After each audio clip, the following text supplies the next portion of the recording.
Once there was a king. He had a queen, and they had a prince. But the queen's life was hidden inside a pair of dice. A demoness who lived on top of a palm tree in the royal palace somehow knew this secret. She always wanted to get the dice, but no matter how hard she tried, the demoness could never get her hands on those dice. One day the king went out for a royal hunt, and the prince was at home playing dice with his 5 friends. The demoness saw this as her chance. She turned herself into a poor old beggar woman and came to the prince. She said, "Dear prince, can you give me that pair of dice?" The prince had no idea how important those dice were. He didn't think much and casually gave the dice to the old woman. The demoness blew on the dice 3 times, and with that, the queen's life disappeared. No one knew where it went or what kingdom it flew to. At that very moment, the queen fainted in her room. The demoness quickly rushed in, ate the real queen, and then took her form. She now looked exactly like the queen. That evening, the king returned. Everything seemed normal. The queen behaved just like before, took care of him, served him dinner. But the prince noticed something strange. While serving food, a drop of water slipped off the queen's tongue. That never happened before? A strange feeling made his skin crawl. He stopped eating, quietly got up, and walked away. He didn't say anything to anyone, but deep down, he felt something was terribly wrong. Years passed. The king and the fake queen had 7 more sons. Everyone was happy. There were grand celebrations. But only the elder prince noticed that.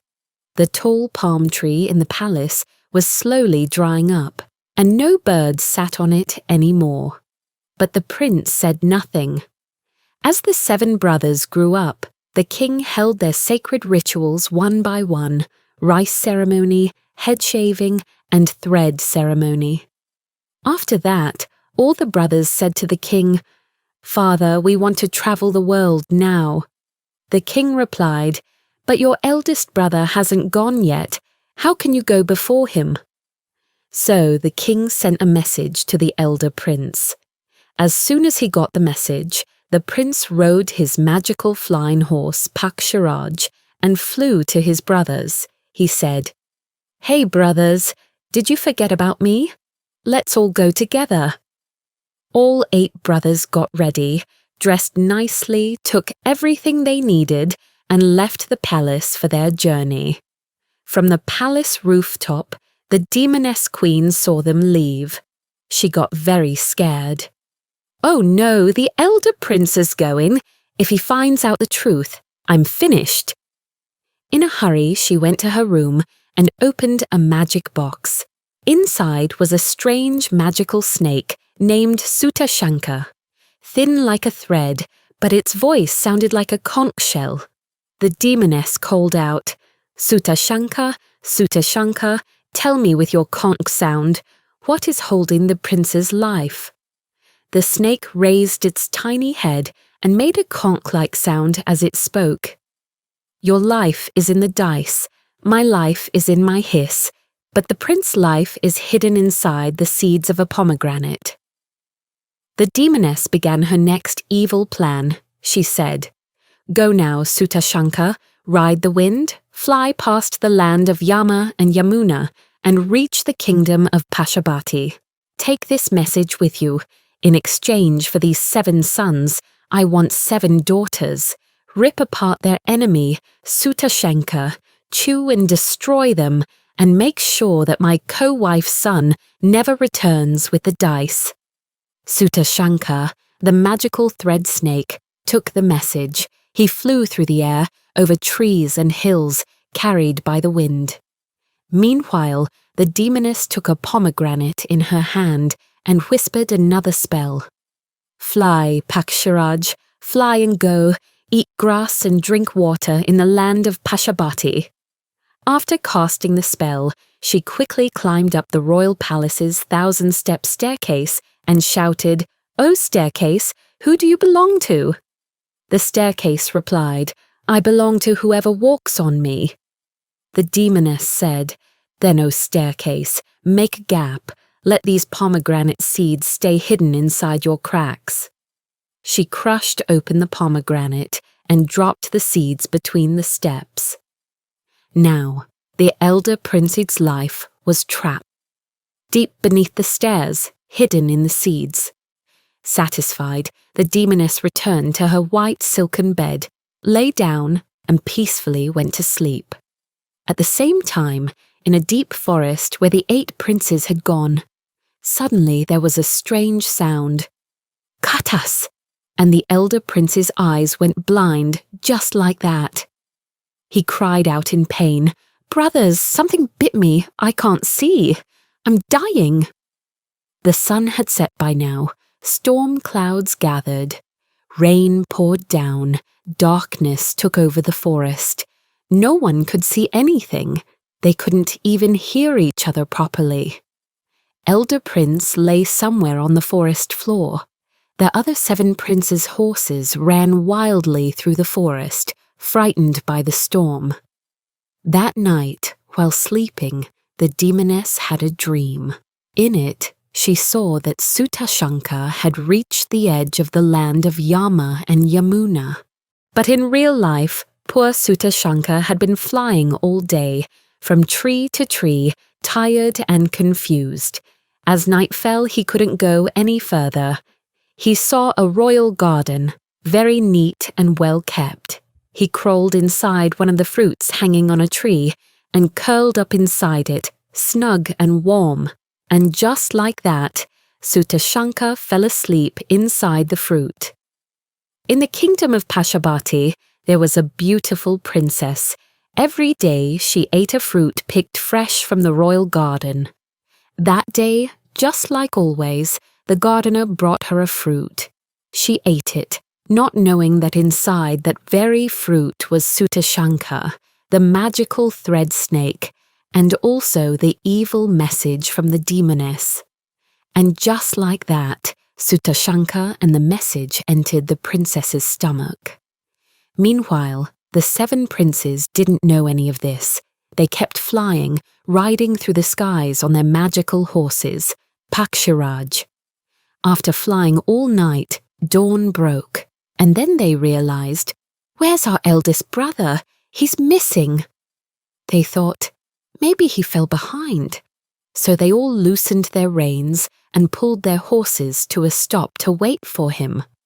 But days passed, nights passed, still no sign of the elder prince. One of the brothers said, "What if his horse already flew ahead to the destination?" Everyone agreed. "Let's go after him." And so they rushed ahead, flying fast toward the kingdom of Pashabati. In Pashabati, the princess had already made a vow. She had 7 beautiful sisters. She had declared, "Whoever comes here and defeats me in a game of dice, I will marry him, and my 7 sisters will marry his brothers." The entire kingdom had been decorated. Flags waved, rooms were ready.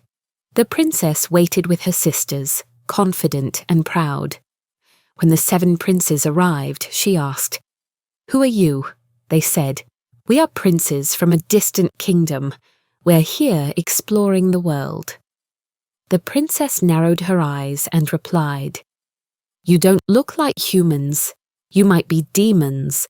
Do you know the rule of this land?" "No, we don't," said the princes.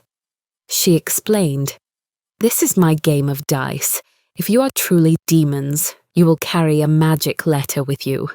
If you're human, you must play me.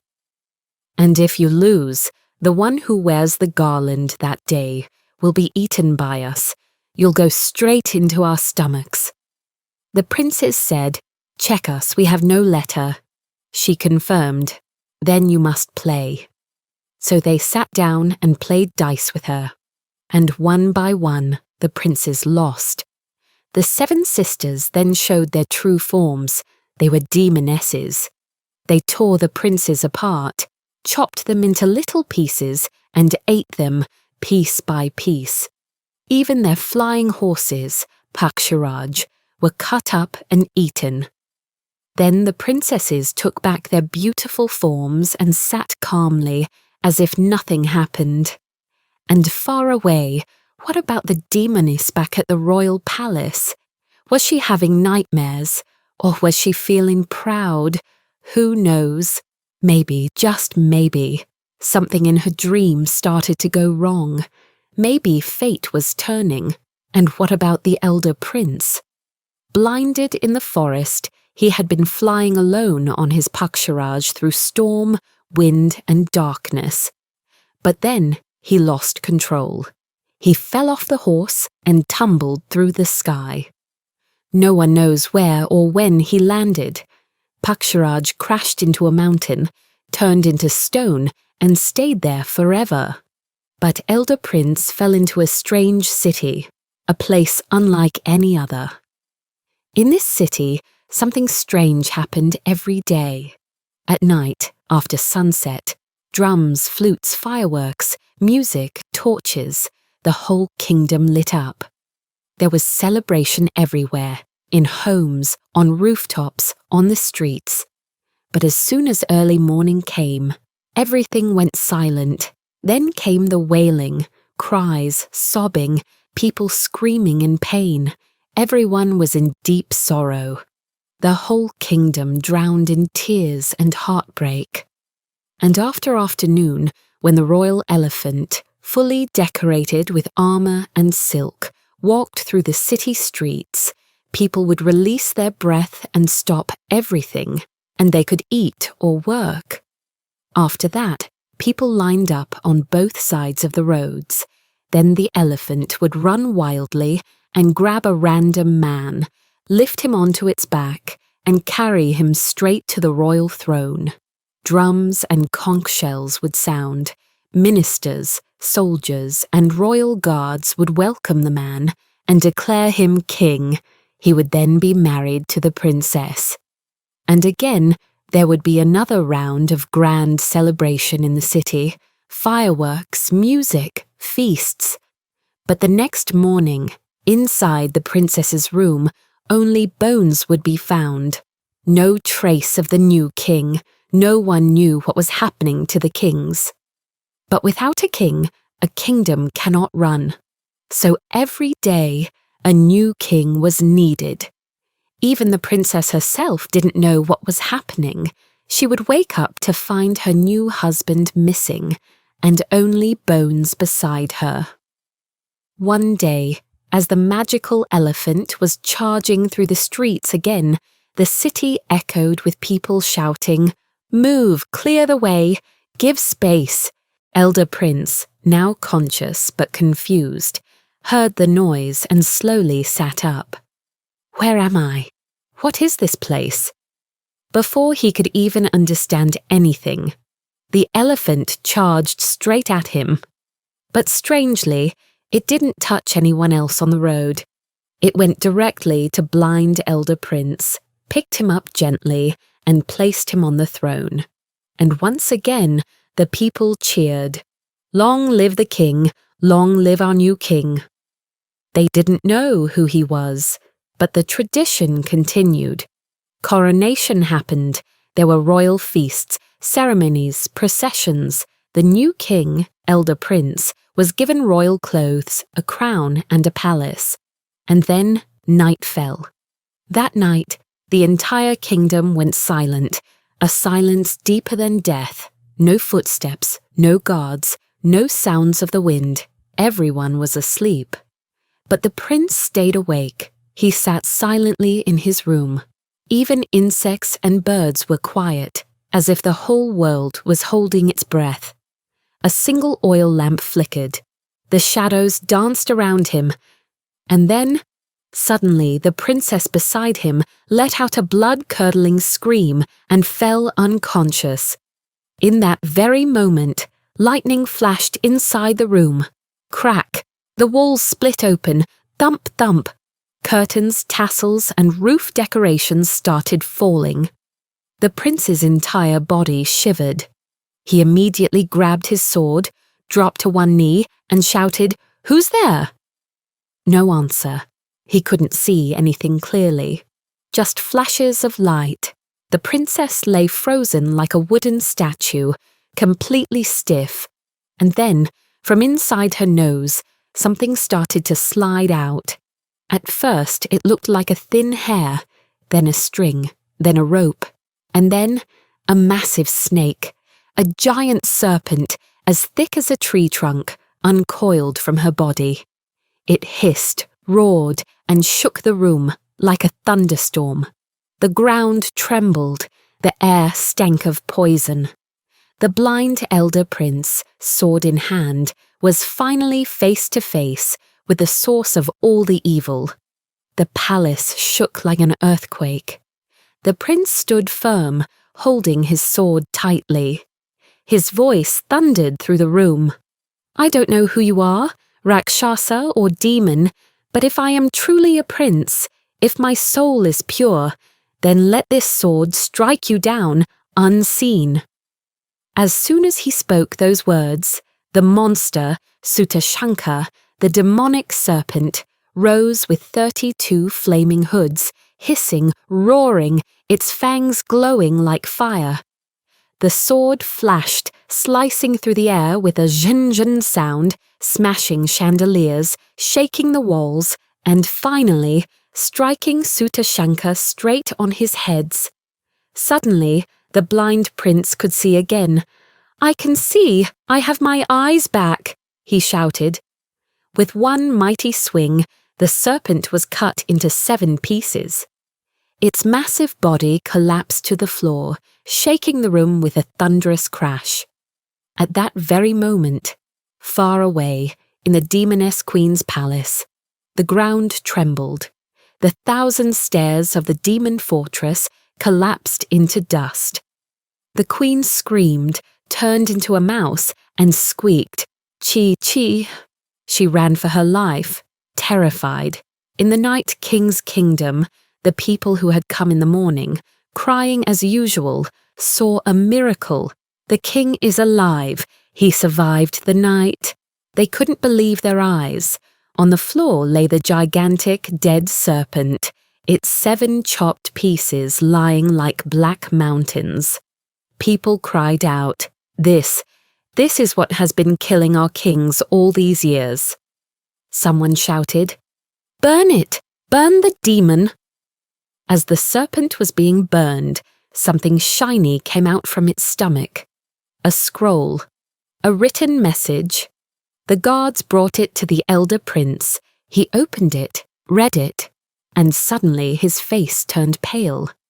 "My 7 brothers, they're all gone, eaten by demons." The prince turned to the princess and the people. "I cannot stay here. I must find my brothers, or at least give them the honor they deserve." The people of the kingdom begged, "Don't leave us. You're the only real king we've ever had." But the elder prince didn't listen. He left the palace, crossed forests, rivers, valleys. Finally, he climbed a mountain. And there, lying still like a rock, was his old friend, Pakshiraj, the magical flying horse. The prince touched it gently. In an instant, the horse came to life. "Chee-hee-hee-hee!"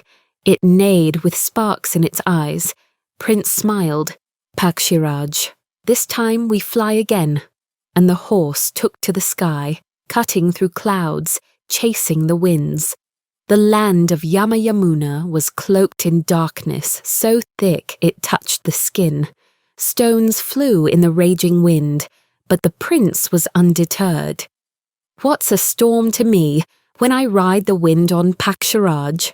And like an arrow shot from a thunderbolt, Pakshiraj, the winged horse, raced through the storm. After flying for a while, they came upon a mountain of shells. Pakshiraj's hooves slipped and stuttered on it, making a strange rattling noise. "Chot, chot, rat-rat," the prince urged. Don't stop, my friend. Keep running. Next rose a terrifying sight. The Bone Mountain. Below it, a river flowed, not of water, but blood, rushing and roaring in angry waves. The dead, bare-toothed skulls rose from the water, laughing, "He, he!"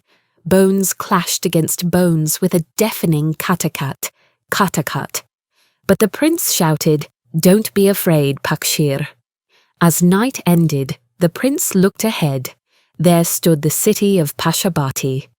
At the gate fluttered a flag with a sign, "He who loses at dice shall wear garlands from the 7 sisters." The prince cried out, "I shall play dice." As he sat to play, he was surprised. These were his own dice.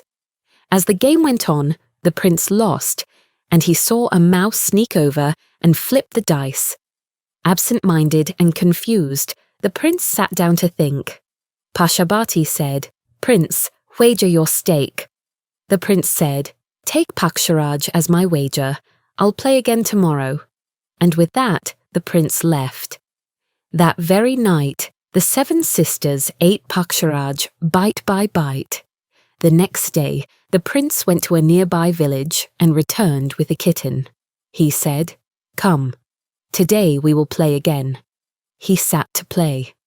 This time, the mouse appeared, hesitated, and fled, as if startled by something. The prince threw down the dice and said, "You were once in my hand, O dice. Now you return to me again. All these days, O dice. Who gave you milk and rice?" The prince rolled the dice again. Before one could even blink, Pashabati lost. The prince said, "Give me back my Paksharaj." The demon princess returned the flying horse. The game resumed. She lost again. The prince declared, "Give me a horse like mine and a prince like me." Pashabati brought forth a prince and a horse. The prince looked. It was his brother. And his brother's horse? He played again and again, until he had won his 7 brothers, their 7 horses, and even Pashabati's kingdom, palace, and all she had. Finally the prince said, "What's left to give now?" "Hand me the dice and the mouse that cheats." Pashabati wasn't ready to surrender the dice that easily. So the prince released the kitten. With a growl and a pounce, the kitten caught the mouse and tore it apart. The lamps in the palace went out. The grand halls, the kingdom, everything vanished. The prince looked down. The dice were still in his hand. And the 7 Pashabatis were lying dead on the floor, turned into 7 writhing worms. Then the dice whispered, "Prince, O prince, let us go home."